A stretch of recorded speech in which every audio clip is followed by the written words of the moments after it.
The U.S. Senate just passed a massive $901 billion defense authorization bill for fiscal 2026, one of the most consequential pieces of legislation the federal government handles each year.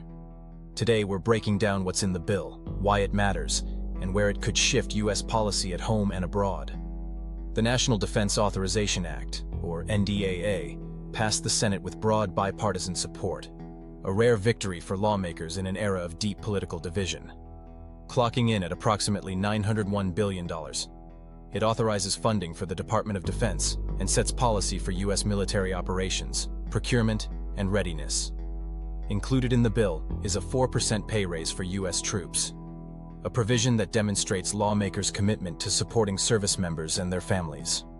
While funding defense is always central, this year's NDAA also contains policy measures that contrast with the Trump administration's preferences, particularly on foreign aid and troop posture.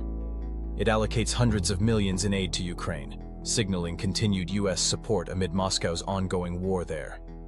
The bill maintains U.S. troop levels in Europe and resists reductions that were favored by some in the executive branch.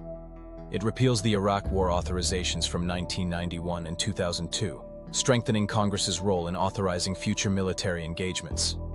Critically, these elements show Congress asserting its policy priorities even when they differ from presidential direction.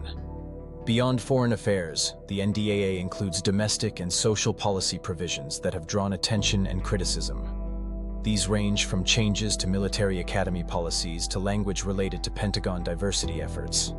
Supporters argue the bill keeps the U.S. competitive with rivals like China and Russia while ensuring troops are supported. Critics, on both the left and right, worry about the size of the defense budget and the inclusion of unrelated social measures. With the House expected to consider the NDAA next and the President likely to sign it into law, this defense bill sets the tone for the Pentagon's priorities in 2026 and beyond. It's an annual legislative milestone, but this year's version could have long-lasting implications on how the U.S. projects power globally and cares for its service members at home. Don't forget to check out the articles in the description. I'm Zane. Thanks for watching.